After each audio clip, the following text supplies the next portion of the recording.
Escribe en los comentarios desde qué país nos ves. No olvides suscribirte y darle like al video. París, 16 de marzo de 1914. Una tarde fría. En la bulliciosa redacción del periódico Le Figaro, una figura elegante y distinguida pide ver al editor, Gaston Calmet. Es Henriette Caillaux, la esposa del hombre más poderoso de Francia, el ministro de Finanzas.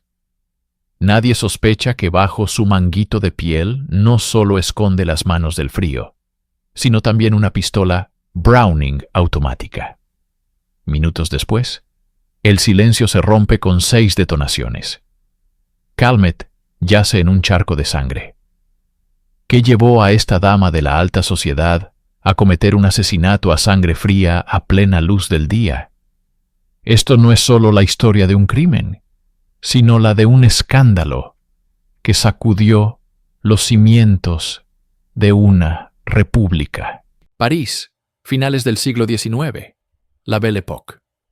Una era de luces deslumbrantes y sombras profundas, de progreso vertiginoso y convenciones sociales asfixiantes. En este mundo de apariencias y rigidez nació Henriette Renoir en 1874. Hija de un afamado arquitecto, creció en el seno de una burguesía que valoraba el decoro por encima de todo. Desde su infancia, a Henriette se le enseñó el arte de la contención. Su educación no estaba diseñada para forjar un intelecto independiente, sino para moldearla en la esposa perfecta, culta pero no pedante, elegante pero no ostentosa, obediente y discreta.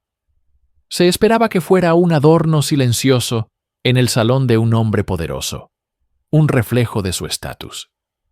Sin embargo, tras la fachada de la joven recatada, bullía un temperamento que no encajaba en los estrechos moldes de su tiempo. Quienes la conocieron en su juventud la describían como una mujer de una inteligencia aguda y una sensibilidad artística notable, pero también de una intensidad emocional que rara vez dejaba entrever. Era una lectora voraz, una pianista consumada, una mente inquieta atrapada en un guión que no había escrito. El París que la vio crecer era una ciudad de contradicciones. Mientras los bulevares resplandecían con la nueva luz eléctrica y los cafés se llenaban de artistas y revolucionarios, los hogares burgueses como el suyo seguían siendo santuarios de una moralidad victoriana estricta. Para una mujer como Henriette, este mundo exterior, vibrante y lleno de posibilidades, debía parecer una promesa lejana, un eco de una vida que le estaba vedada. Su juventud fue una lección constante sobre los límites de la expresión, de la ambición, del deseo. Cada gesto, cada palabra, estaba calibrado para cumplir con una expectativa. Esta represión sistemática de su verdadera naturaleza no la aniquiló. La enterró profundamente, creando una presión interna que, con el tiempo, buscaría una vía de escape. Nadie podía imaginar entonces que esa joven de mirada seria y ademanes perfectos albergaba una pasión tan feroz que un día haría temblar los cimientos de la Tercera República Francesa. La sombra de la dama perfecta ocultaba el fuego de una mujer extraordinaria, esperando la chispa que la hiciera arder. A los 19 años, Henriette Renoir cumplió con el destino que la sociedad había trazado para ella. Contrajo matrimonio con Leo Clarety, un escritor y funcionario de una familia respetable. Sobre el papel, era la unión perfecta, una alianza estratégica entre dos familias de la buena sociedad parisina. Pero la realidad, lejos de los salones y las felicitaciones, era un desierto emocional. El matrimonio no se basaba en el afecto, sino en la conveniencia. Leo era un hombre amable pero anodino, absorbido por su trabajo y sus ambiciones literarias menores. Para él, Henriette era un accesorio, la anfitriona de sus cenas, la madre de sus 2 hijos, la encarnación de la estabilidad burguesa. Para Henriette, la vida de casada se convirtió en una jaula dorada. Los días transcurrían en una monotonía sofocante. Supervisar al servicio, organizar eventos sociales, sonreír en el momento adecuado y callar cuando era oportuno. Se sentía como un objeto de arte, admirado pero nunca verdaderamente visto, valioso pero inerte. Su corazón, que anhelaba la pasión, la conexión intelectual y la emoción de una vida con propósito, se marchitaba en la aridez de su rutina. Este vacío la empujó hacia adentro, a un mundo de libros y reflexiones secretas. Pero también la empujó hacia afuera, a los salones literarios y políticos de París, donde no solo buscaba distracción, sino también una estimulación que su hogar no le ofrecía. Era en estos círculos donde observaba a los hombres que movían los hilos del poder, que debatían sobre el futuro de Francia, con un fervor que ella envidiaba. Escuchaba atentamente, absorbiendo cada palabra, sintiendo cómo su propia mente, aguda y perspicaz, se encendía en secreto. La insatisfacción de Henriette no era un mero capricho. Era el síntoma de una mujer moderna atrapada en un mundo antiguo. Su inquietud era el rechazo silencioso a una vida predefinida. Se dio cuenta de que el respeto y la seguridad que le ofrecía su matrimonio tenían un precio demasiado alto: su propia identidad. Y mientras interpretaba su papel de Madame Claretie con una perfección gélida, su corazón inquieto ya había comenzado a buscar, desesperadamente, una salida, una pasión que le diera un motivo para vivir, sin importar el riesgo que conllevara. Fue en uno de esos salones parisinos, epicentros de la vida política y cultural, donde los destinos de Henriette Claretie y Joseph Caillaux colisionaron. Él no era un hombre cualquiera. Caillaux era una fuerza de la naturaleza política, brillante, ambicioso, carismático y, en ese momento, ministro de Finanzas de Francia. Era un hombre que no solo participaba en la historia, sino que la escribía. Y como Henriette, también estaba atrapado en un matrimonio infeliz. El encuentro fue eléctrico. Caillaux no vio en ella a la esposa decorativa de un funcionario menor. Vio a una igual, una mente afilada capaz de comprender las complejidades de su mundo. Una mujer cuya intensidad reflejaba la suya. Para Henriette, él era la encarnación de todo lo que anhelaba: poder, intelecto, pasión y una vida en el centro de la acción. Lo que comenzó como una conversación fascinante, pronto se convirtió en un torbellino de deseo y conexión prohibida. Su affair no fue una simple aventura carnal. Fue un encuentro de mentes y almas. Se comunicaban a través de cartas secretas, documentos que se convertirían en la mecha de una bomba de tiempo. En ellas vertían sus frustraciones, sus ambiciones y un amor apasionado que desafiaba todas las convenciones. «Mi querido bien amado», escribía ella, desnudando un alma que había mantenido oculta durante años. Él, a su vez, le confiaba sus secretos de estado, sus miedos y sus estrategias, tratándola no como a una amante, sino como a su más cercana confidente. Vivían una doble vida peligrosa. En público, eran Madame Claretie y el señor ministro. En secreto, eran amantes que se reunían en apartamentos discretos, robando momentos de una realidad que parecía pertenecerles solo a ellos. Cada encuentro era un riesgo calculado, cada carta intercambiada una prueba de su transgresión. El peligro, sin embargo, solo avivaba las llamas de su pasión. Henriette, por primera vez en su vida, se sentía viva. El amor por Joseph Caillaux no era solo un escape de su matrimonio sin alma. Era una afirmación de su propia existencia, una rebelión contra la vida que le habían impuesto. Estaba dispuesta a arriesgarlo todo: su reputación, su estatus social, a sus propios hijos, por el hombre que finalmente la veía como la mujer que realmente era.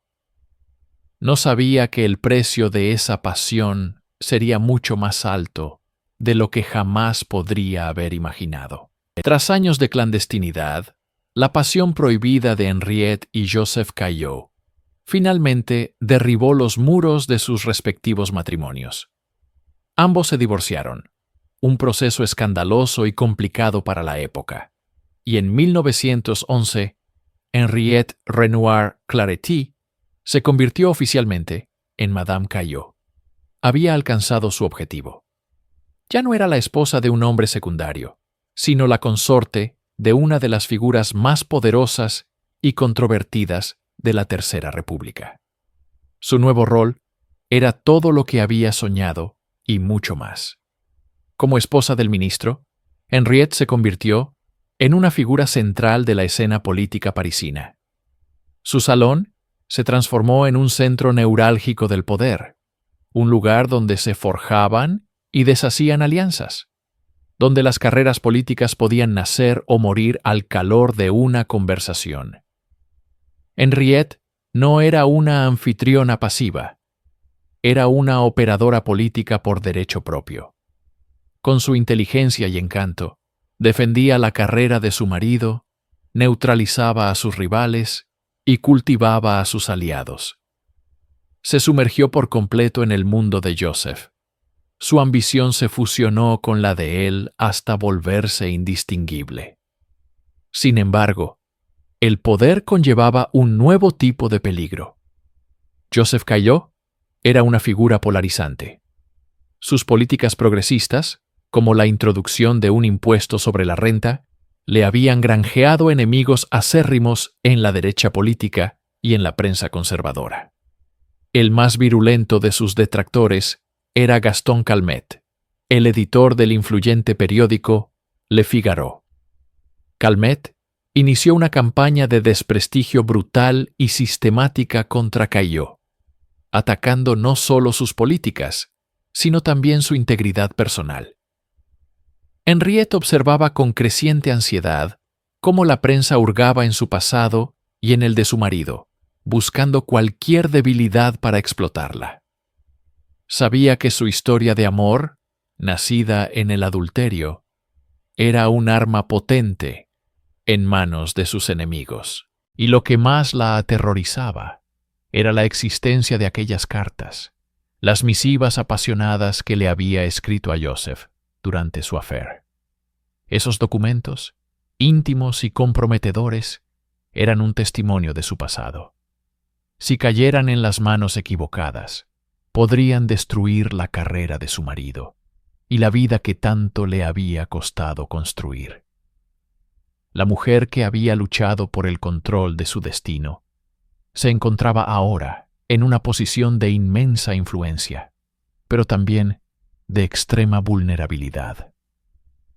La sombra de la prensa y de Gaston Calmet se cernía sobre ella, amenazando con sacar a la luz los secretos que con tanto cuidado había guardado. En el corazón de París, en los bulliciosos pasillos del poder y la influencia, una figura se erigía como un titán de la prensa: Gaston Calmet, editor del prestigioso y conservador diario Le Figaro. Calmet no era un simple periodista, era un arquitecto de la opinión pública, un hombre cuya pluma podía construir reputaciones o demolerlas con la misma facilidad. Su periódico era el púlpito desde el cual se dictaba la moralidad y se libraban las batallas políticas más feroces de la Tercera República Francesa. Y en su punto de mira, como un blanco ineludible, se encontraba Joseph Caillaux. La animosidad de Calmet hacia Caillaux no era meramente profesional, era visceral, ideológica. Caillaux representaba todo lo que Calmet despreciaba: un político progresista, un defensor del impuesto sobre la renta que amenazaba las fortunas de la élite francesa, y, lo que era más alarmante para el nacionalista Calmet, un hombre que buscaba la distensión y la paz con Alemania.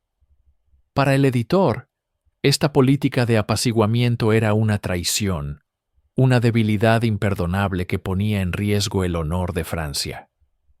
Le Figaro, bajo la dirección de Calmet, se convirtió en el ariete de la derecha nacionalista. Cada editorial, cada artículo, se afilaba como una daga destinada al corazón político de Caillaux.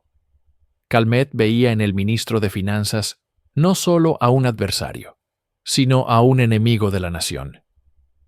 Inició una campaña sistemática, un asedio mediático calculado para despojar a Caillaux de su poder, de su credibilidad y, en última instancia, de su futuro. La tinta de su imprenta se mezclaba con veneno, y las rotativas de Le Figaro giraban día y noche, no solo para informar, sino para destruir. Lo que comenzó como una disputa política estaba a punto de desbordarse, de invadir la esfera personal con una virulencia que nadie podría haber anticipado. Calmet había elegido su arma, la palabra impresa, y estaba dispuesto a usarla sin piedad, sin importar a quién arrastrara al fango en el proceso. La ofensiva de Gaston Calmet comenzó como un trueno en un cielo despejado. El 10 de enero de 1914, Le Figaro lanzó su primer misil, una acusación directa de corrupción y tráfico de influencias contra Joseph Caillaux. El artículo, cargado de insinuaciones y verdades a medias, detallaba un supuesto escándalo financiero conocido como el asunto Rochet, en el que se acusaba a Caillaux de haber intervenido para retrasar el juicio de un estafador. Fue el primer golpe de una campaña que se volvería diaria, implacable.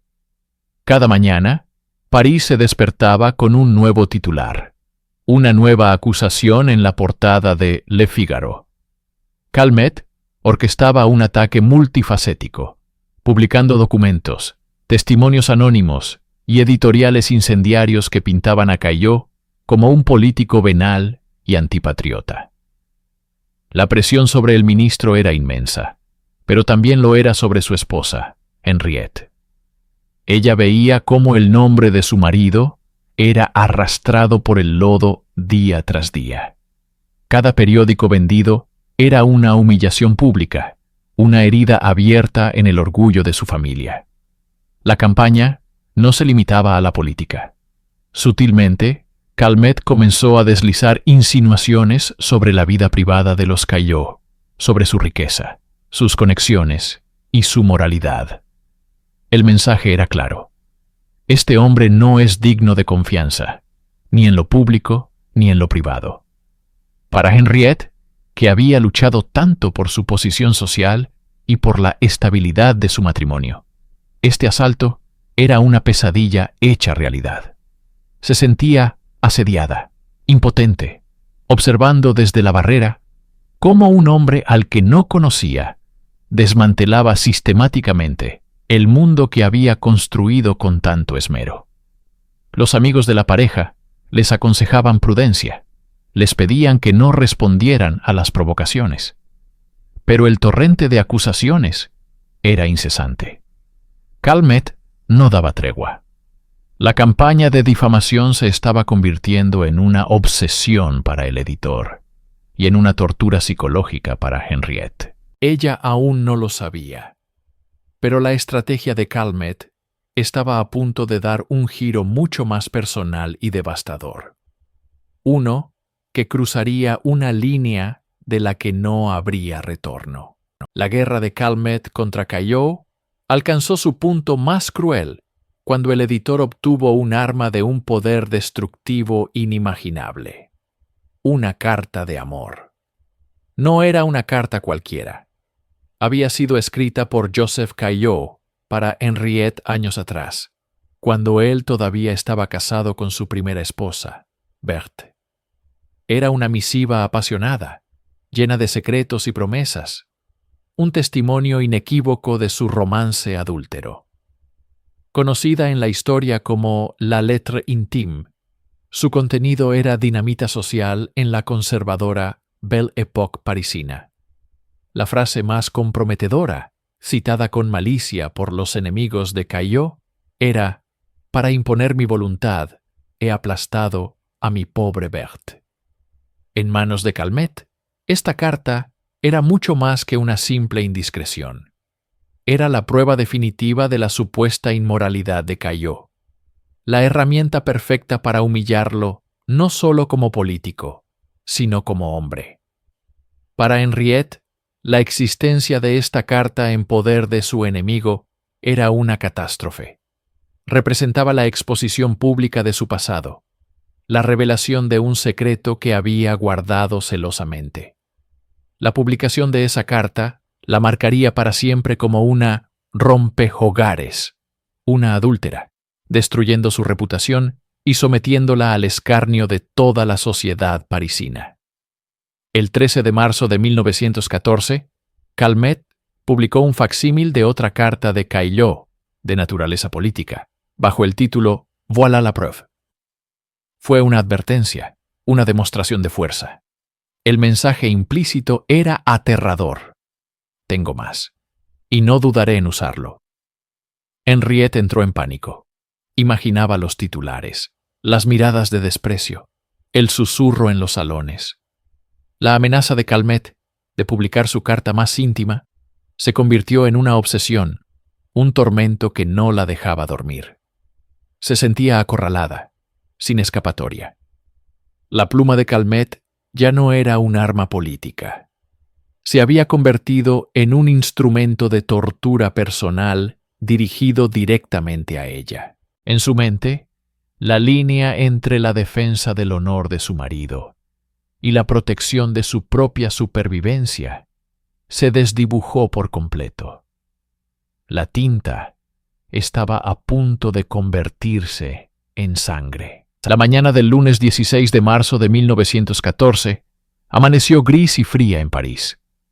En la opulenta residencia de los Caillaux reinaba una atmósfera de tensión palpable. Joseph, agotado por el asedio mediático, se preparaba para otra jornada de lucha política. Henriette, sin embargo, se movía con una calma extraña, casi sobrenatural. El pánico frenético de los días anteriores había desaparecido, reemplazado por una resolución helada, una lucidez aterradora. Su plan ya estaba trazado en su mente con una precisión quirúrgica. Tras una breve y tensa conversación con su marido sobre la inminente publicación de su carta, Henriette tomó una decisión irrevocable. Mientras Joseph se dirigía al Parlamento, ella comenzó sus propios preparativos. Se vistió con una elegancia sobria pero impecable, un abrigo oscuro con cuello de piel, un sombrero a la moda y un velo que ocultaba parcialmente sus facciones. Su apariencia era la de una dama de la alta sociedad a punto de realizar sus recados vespertinos, no la de una mujer a punto de cometer un acto de violencia irreversible. Su primer destino fue la prestigiosa armería Gastine-Renette, cerca de los Campos Elíseos. Con una compostura que asombró al dependiente, solicitó ver varias pistolas automáticas. Tras examinar un par de modelos, se decidió por una Browning del calibre 6.35 mm. Pidió que le enseñaran a cargarla, y para asegurarse de su funcionamiento, insistió en probarla en la galería de tiro del sótano. Disparó varias veces, sus manos firmes, su puntería certera.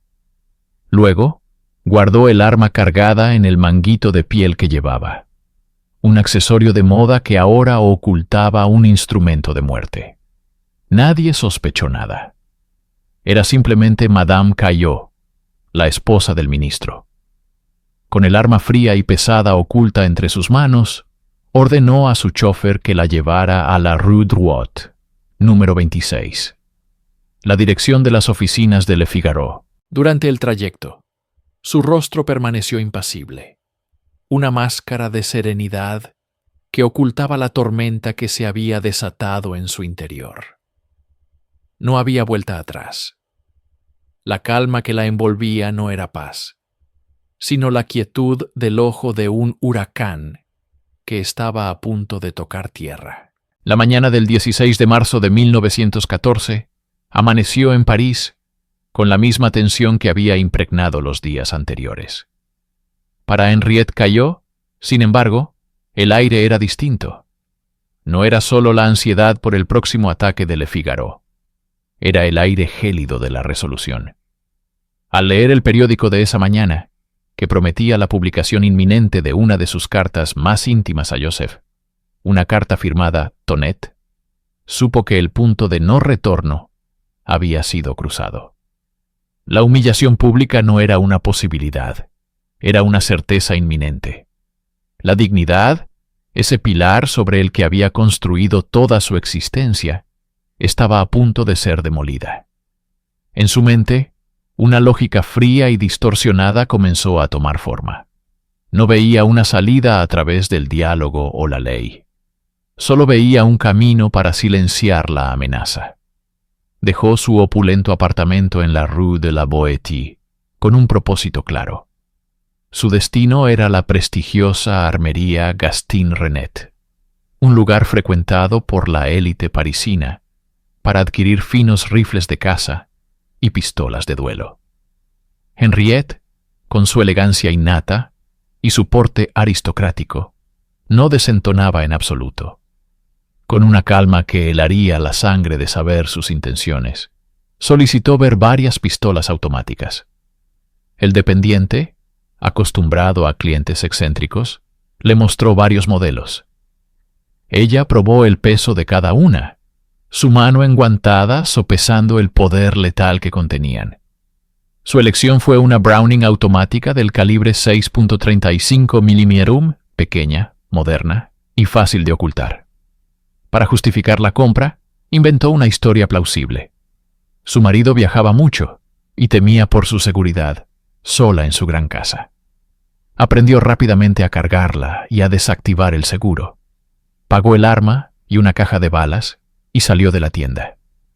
El arma, envuelta en papel, se sentía pesada y extraña en sus manos.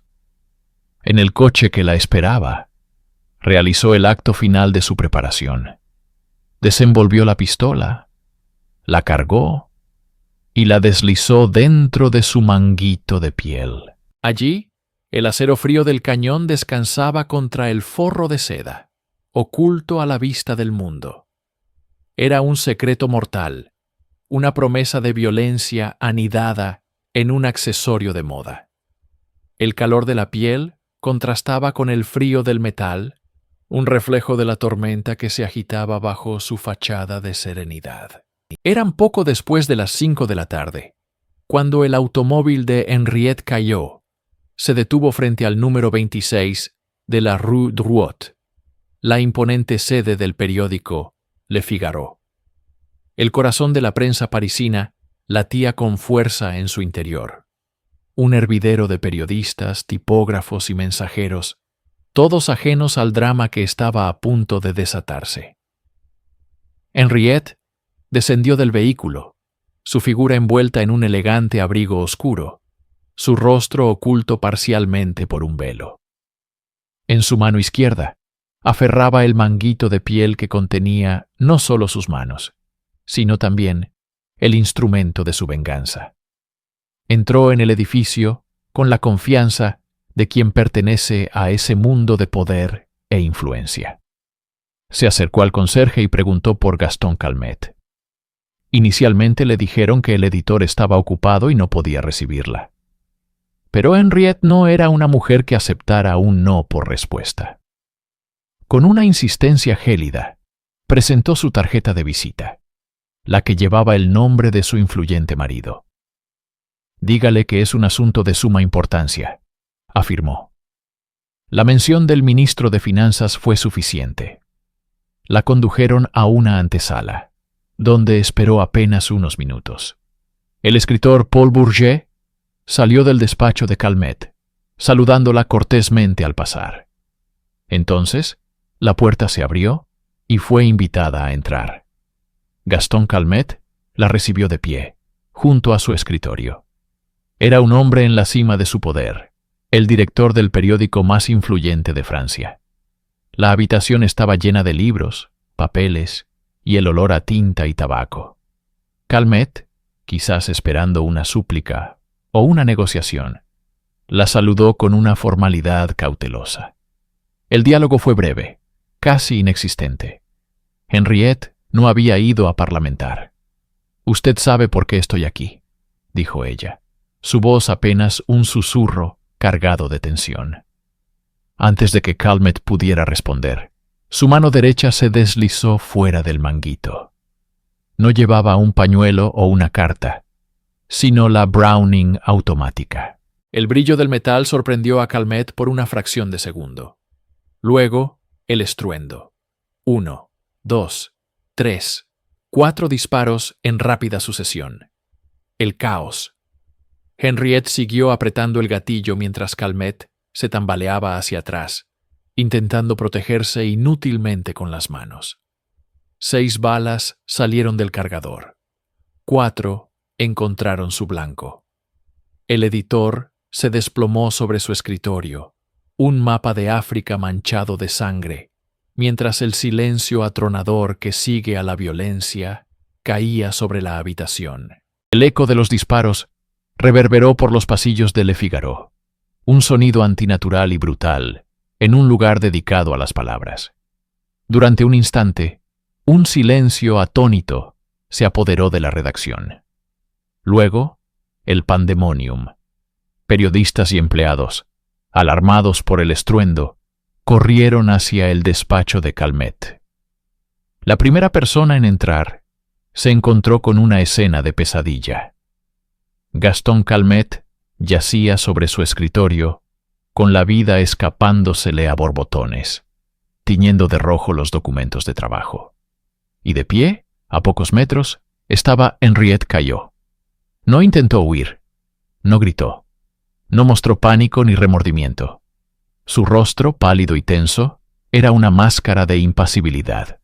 La pistola humeante había caído al suelo, o todavía la sujetaba con mano temblorosa. Los relatos de los testigos varían en este detalle, pero en lo que todos coinciden es en su asombrosa compostura. Mientras los empleados intentaban socorrer a Calmet y otros llamaban a la policía y a un médico, Henriette permaneció inmóvil, como el epicentro tranquilo de la tormenta que acababa de desatar. A los que entraron corriendo, les dijo unas palabras que quedarían grabadas en la historia del crimen francés. «Ne tirez plus», «La bête est morte», o según otras versiones, simplemente «Je l'ai fait». Una confesión directa, sin adornos, pronunciada con una frialdad que desconcertó a todos los presentes. Era la declaración de un acto consumado, no el balbuceo de alguien que ha perdido el control. Psicológicamente, este momento es fascinante. Era el resultado del shock, una disociación de la terrible realidad que acababa de crear.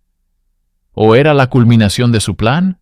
Una liberación catártica de la presión que la había consumido durante semanas.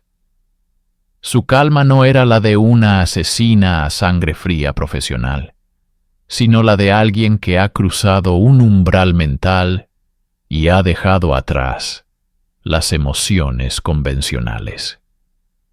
Cuando la policía llegó, no ofreció resistencia alguna. Se entregó sin decir una palabra más, permitiendo que la llevaran, mientras la multitud de curiosos se arremolinaba, tratando de vislumbrar a la elegante mujer de la alta sociedad que acababa de cometer el asesinato más sensacional de la década. Dejaba atrás un hombre moribundo y una pregunta que resonaría en toda Francia. ¿Por qué? El viaje desde la redacción de Le Figaro hasta el Quai des Orfèvres, la sede de la Policía Judicial de París, fue un descenso surrealista.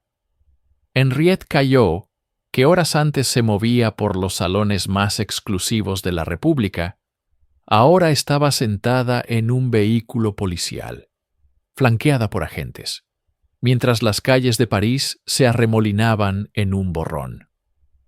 La noticia se extendió como la pólvora, transmitida por teléfono y telégrafo. La esposa del ministro de Finanzas ha disparado contra el director de Le Figaro. La incredulidad inicial dio paso a un frenesí mediático. En la comisaría comenzó el proceso de despojarla de su identidad. Ya no era Madame Caillot, la anfitriona brillante y la esposa influyente. Era la acusada, el centro de una investigación por asesinato. El interrogatorio inicial fue un ejercicio de contención.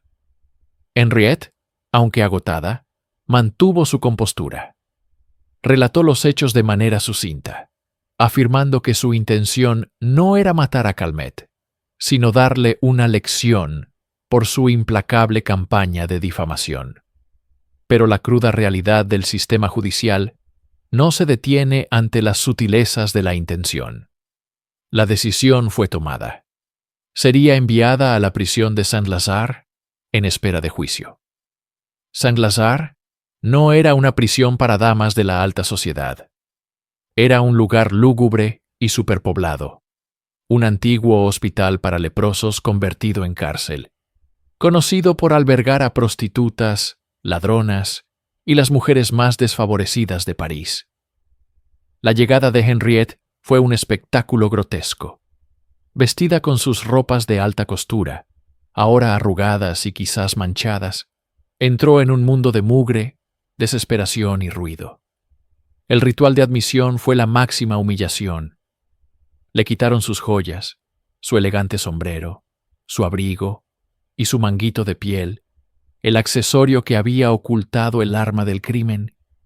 Fue despojada de su ropa y obligada a ponerse el tosco uniforme de la prisión. Cada capa de su estatus social le fue arrancada brutalmente. La condujeron a una celda pequeña, húmeda y fría. La puerta de hierro se cerró con un estruendo metálico que selló su destino inmediato. El contraste era absoluto, casi violento. De la seda al algodón áspero, del perfume a la pestilencia, de la libertad dorada al confinamiento de piedra.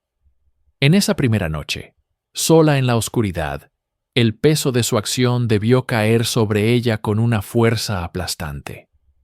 Ya no era solo una mujer agraviada, era una asesina, la prisionera número 114, atrapada en el vientre del sistema que su marido ayudaba a gobernar. En los minutos posteriores al disparo, la redacción de Le Figaro se convirtió en un caos de gritos, confusión y el olor acre de la pólvora. Pero en medio del pánico, Henriette Caillot permanecía extrañamente serena, como una isla de calma en un mar de histeria. Cuando la policía llegó, no opuso resistencia. Entregó la pequeña pistola Browning con una tranquilidad que heló la sangre de los agentes. «No huyan, señores», dijo a los periodistas que intentaban escapar. «Lo que he hecho no es un secreto». Fue conducida al Quai des Orfèvres, la legendaria sede de la policía parisina, donde su interrogatorio comenzó casi de inmediato. Su confesión fue instantánea y directa. Sí, ella había disparado a Gaston Calmet. Sí, lo había hecho con la intención de matarlo. Pero la pregunta crucial, el enigma que definiría todo lo que vendría después, era el porqué. Desde el primer momento, dos teorías radicalmente opuestas comenzaron a tomar forma. La primera, y la más obvia, era la del crimen pasional. Una esposa devota, llevada al límite por una campaña de difamación implacable contra su marido, que actuó en un arrebato de furia para proteger su honor y su vida privada. Era una narrativa comprensible, casi clásica en los anales del crimen francés. Sin embargo, una segunda teoría, mucho más oscura y peligrosa, comenzó a susurrarse en los pasillos del poder. ¿Y si esto no era un acto impulsivo, sino una conspiración política fríamente calculada? Joseph Caillot estaba a punto de consolidar su poder, y Calmet era su mayor obstáculo. ¿Podría Henriette haber actuado como un instrumento, eliminando al enemigo de su marido en un momento políticamente oportuno? La policía examinó cada detalle. La compra del arma esa misma mañana, su visita a un campo de tiro, su calma imperturbable. ¿Eran estas las acciones de una mujer consumida por la pasión o las de una asesina premeditada? El interrogatorio se adentró en la noche, mientras en el exterior la noticia explotaba en una ciudad que no sabía que estaba al borde de una crisis nacional. La investigación ya no era solo sobre un asesinato, era una autopsia de las intrigas políticas, las pasiones personales y los secretos más oscuros de la Tercera República Francesa. La noticia del asesinato de Gaston Calmet se extendió por París con la velocidad de un incendio. Las ediciones especiales de los periódicos, con titulares enormes y sensacionalistas, se agotaron en cuestión de minutos. La ciudad de la luz, el epicentro de la Belle Époque, contuvo la respiración. No se trataba de un crimen común. Era un terremoto que sacudía los cimientos mismos de la sociedad y la política francesa. El asesino no era un anarquista o un criminal de los bajos fondos, sino la esposa de uno de los hombres más poderosos del país. El ministro de Finanzas, Joseph Caillaux, se vio obligado a presentar su dimisión de inmediato. Su carrera política destrozada en un instante por el acto de su esposa. El escándalo trascendió las páginas de sucesos para dominar por completo el debate público. Francia se dividió instantáneamente en dos bandos irreconciliables. Para la derecha conservadora y los enemigos de Caillaux, el asesinato era la prueba definitiva de la decadencia moral de la izquierda radical. Veían a Henriette como una Lady Macbeth moderna, una mujer peligrosa, cuya violencia era el síntoma de la corrupción de su marido. Para la izquierda y los partidarios de Caillaux, la situación era mucho más compleja. Muchos veían a Henriette como una víctima, una mujer acorralada por la prensa amarilla y sin escrúpulos de Calmet. Susurraban que Calmet había recibido su merecido, que había cruzado una línea sagrada al atacar la vida privada de un hombre.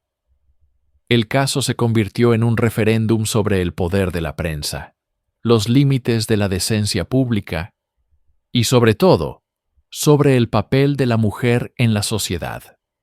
¿Era Henriette una ciudadana con agencia propia o simplemente un apéndice emocional de su marido? Los cafés de París bullían de debates, las familias se dividían en las cenas y cada ciudadano parecía tener una opinión vehemente. El asesinato de un hombre se había transformado en el símbolo de todas las fracturas de una nación. La lucha de clases, la batalla entre la tradición y la modernidad, y la creciente tensión política que, sin que nadie lo supiera, estaba a punto de desembocar en el cataclismo de la Primera Guerra Mundial. El caso Caillaux ya no era una simple investigación criminal. Era el drama nacional que Francia entera estaba obligada a presenciar. El 20 de julio de 1914, el Palacio de Justicia de París se convirtió en el epicentro del mundo. El juicio de Henriette Caillaux no era simplemente un procedimiento legal. Era el espectáculo más esperado del año. Una obra de teatro con consecuencias reales que atrajo a la prensa internacional y a una multitud de curiosos que abarrotaban las calles aledañas con la esperanza de vislumbrar a la protagonista. La sala del tribunal estaba repleta. Aristócratas, políticos, artistas y ciudadanos comunes se apretujaban en los bancos, ansiosos por presenciar el drama. En el centro de todo, vestida de negro riguroso, con un velo que apenas ocultaba su rostro pálido y compuesto, se sentaba Henriette, Su serenidad era desconcertante. No parecía una asesina desesperada, sino una dama de luto, añadiendo otra capa de misterio a su personaje. El escenario estaba preparado para una batalla de titanes legales. La acusación, representada por el fiscal Théodore Lescouvet, tenía una tarea aparentemente sencilla: presentar los hechos irrefutables. Henriette Caillaux había comprado un arma, había ido a la oficina de Gaston Calmet y le había disparado a quemarropa. Para la fiscalía, era un caso claro de asesinato premeditado, un acto de venganza calculado y ejecutado a sangre fría. La evidencia material era abrumadora: el arma, los testimonios de los testigos presenciales, la propia confesión de Henriette. El fiscal pintó un retrato de una mujer fría, calculadora y políticamente motivada, que actuó como el brazo ejecutor de los intereses de su marido. Pero frente a él se sentaba una leyenda. La defensa estaba a cargo de Maître Fernand Laborie, uno de los abogados más famosos y carismáticos de Francia, célebre por haber defendido a Émile Zola durante el caso Dreyfus. Laborie no era solo un abogado, era un maestro del drama judicial, un orador capaz de hipnotizar a los jurados y cambiar el curso de la opinión pública. Todos en la sala sabían que Laborie no iba a argumentar la inocencia de su clienta en los hechos. Su estrategia sería mucho más audaz, mucho más profunda. Su objetivo no era negar el crimen, sino redefinirlo por completo. El juicio no sería sobre lo que Henriette hizo, sino sobre por qué lo hizo. La tensión era palpable cuando el juez dio inicio a la sesión. El destino de Henriette Caillaux pendía de un hilo, pero también lo hacía el honor de la política francesa y las convenciones sociales de toda una era. Desde el primer día del juicio, Maître Fernand Laborie dejó clara su estrategia. No iba a librar una batalla sobre los hechos, sino sobre las emociones. Su objetivo era transformar a Henriette Caillaux de una asesina a sangre fría en una víctima trágica, una mujer honorable empujada más allá del límite de la resistencia humana. La piedra angular de su defensa fue el concepto del crime passionnel, el crimen pasional, una idea profundamente arraigada en la cultura jurídica y social francesa. Laborie argumentaría que Henriette no actuó con premeditación, sino bajo el dominio de un impulso irresistible, una tormenta emocional momentánea que anuló su razón y su voluntad. Para construir esta narrativa, Laborie necesitaba demonizar a la víctima. Con una retórica magistral, comenzó a pintar un retrato de Gaston Calmet, no como un periodista valiente, sino como un chantajista despiadado y un verdugo mediático. Presentó al jurado, compuesto exclusivamente por hombres, una letanía de los ataques de Le Figaro.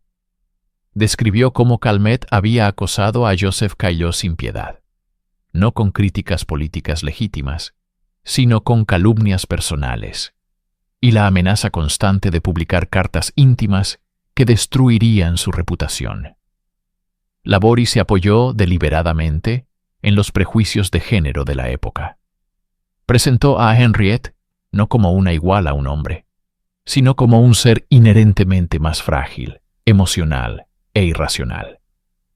Argumentó que una mujer, especialmente una de su clase y posición, no podía soportar el mismo nivel de ataque público que un hombre. Su honor y el de su marido estaban intrínsecamente ligados. La publicación de una carta de amor privada, argumentaba Laborie, era para una mujer como Henriette una forma de violencia intolerable, una agresión a su propia alma.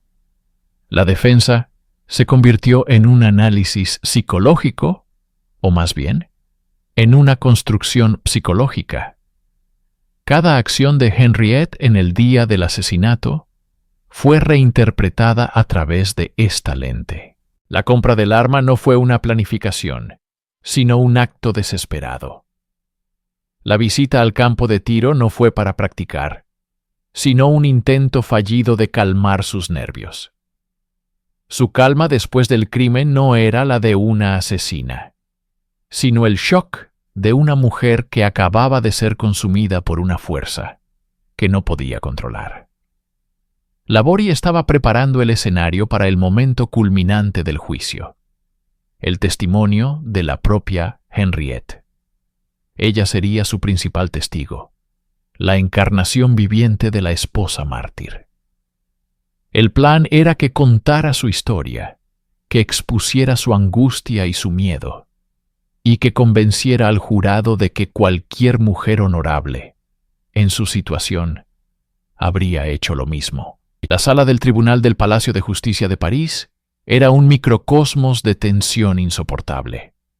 El aire, denso y viciado tras días de testimonios desgarradores y maniobras legales, vibraba con la anticipación de miles de almas contenidas. El jurado, compuesto exclusivamente por hombres de la alta burguesía, había escuchado la defensa magistral, pero manipuladora, de Fernand Labori. Habían sido expuestos a la narrativa de una mujer frágil, empujada al límite por la crueldad de un periodista sin escrúpulos. La estrategia de Labori no se centró en la negación del acto, sino en la justificación del mismo.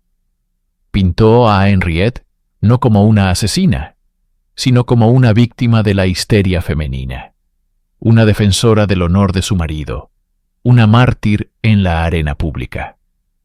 La pregunta que pendía sobre todos no era si ella había disparado el arma, sino si la sociedad podía o debía perdonarla por ello.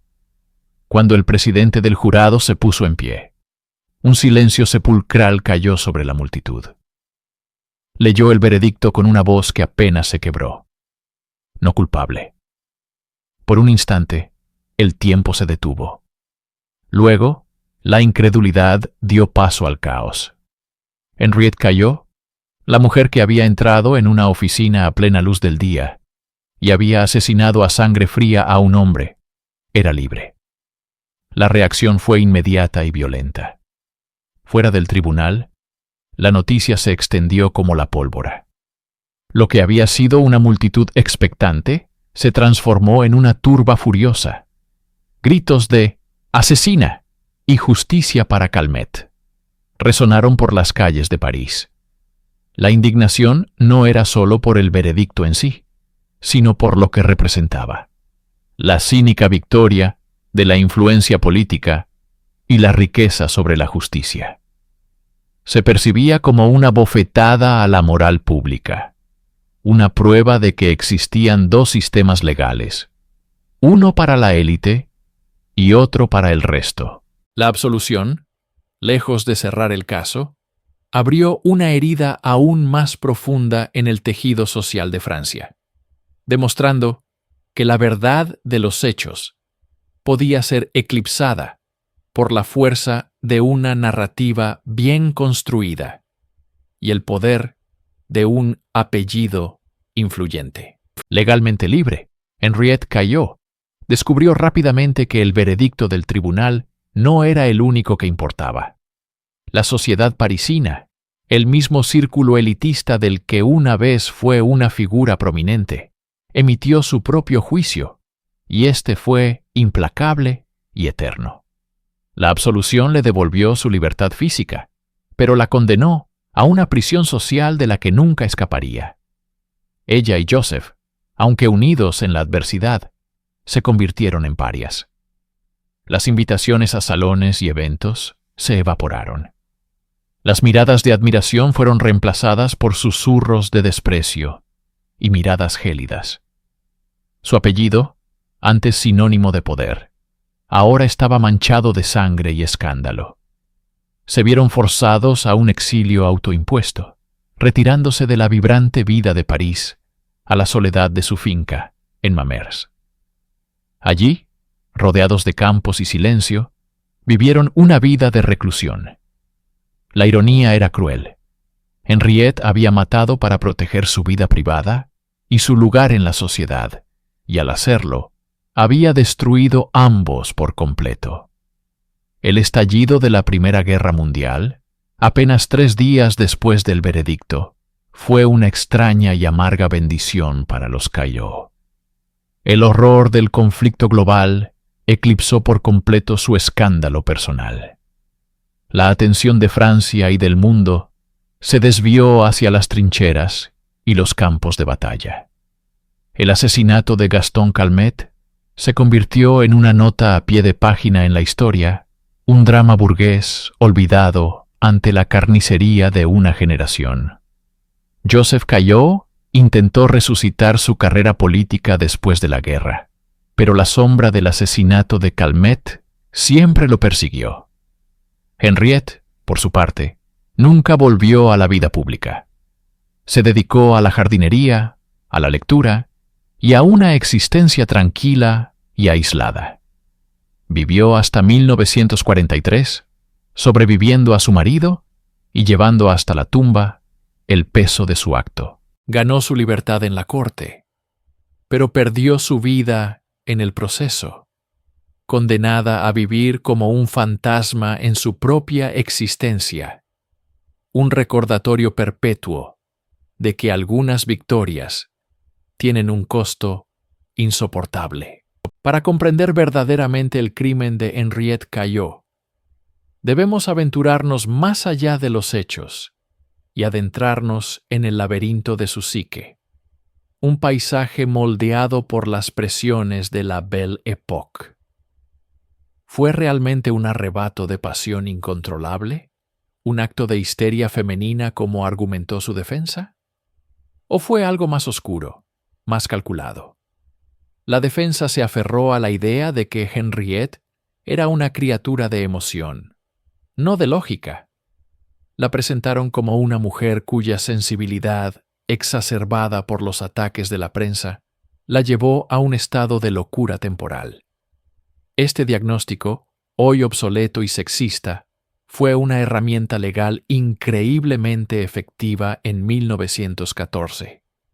Apelaba a los prejuicios de un jurado masculino que veía a las mujeres como seres inherentemente irracionales y emocionales, incapaces de la misma premeditación que un hombre.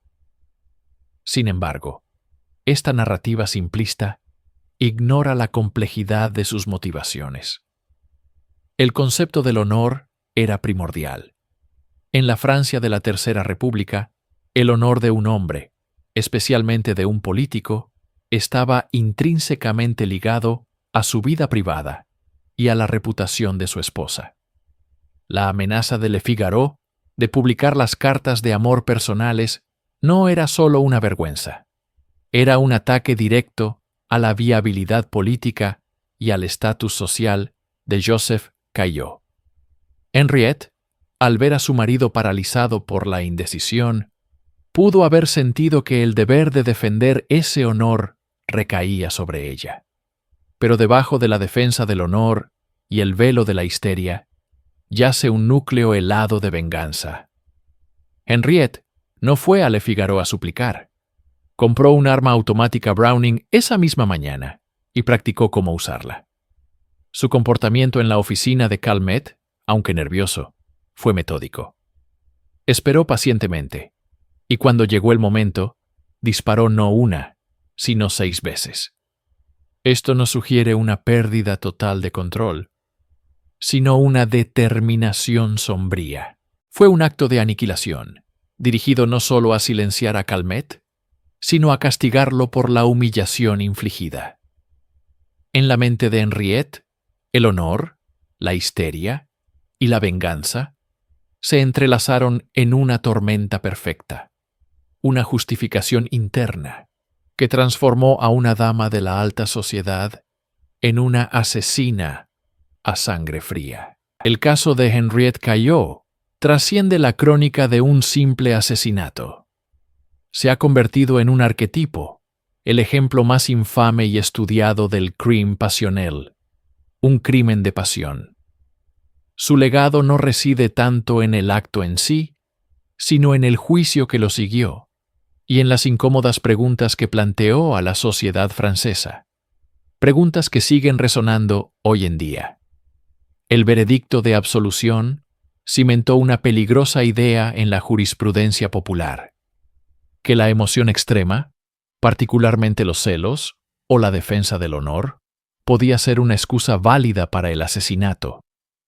Solidificó estereotipos de género en la ley, sugiriendo que las mujeres eran propensas a actos de violencia irracional, y por lo tanto, menos culpables que los hombres que mataban con fría premeditación. Durante décadas, la defensa del crimen pasional se utilizó con éxito en los tribunales franceses, a menudo con resultados sorprendentemente indulgentes para los acusados. El caso también marcó un punto de inflexión en la relación entre la prensa y el poder político.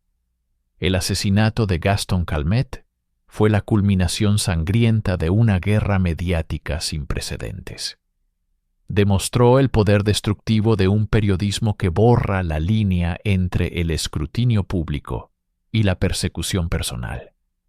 La tragedia expuso la vulnerabilidad de las figuras públicas a ataques que no solo buscaban criticar sus políticas, sino destruir sus vidas privadas. Esta tensión entre la libertad de prensa y el derecho a la privacidad sigue siendo un debate central en las democracias modernas. Finalmente, el legado del caso Callao es una advertencia sobre la falibilidad de la justicia. Demostró cómo la opinión pública puede ser manipulada, cómo la simpatía puede ser fabricada y cómo la influencia y el estatus pueden torcer la balanza de la ley. Henriette Callot no fue absuelta por ser inocente, sino porque su historia, hábilmente contada por su abogado, encajaba en los prejuicios y narrativas de su tiempo. La historia de la esposa que asesinó al editor de Le Figaro permanece como un oscuro recordatorio de que en la sala de un tribunal, a veces, la verdad no es lo que ocurrió, sino la historia más convincente que se cuenta.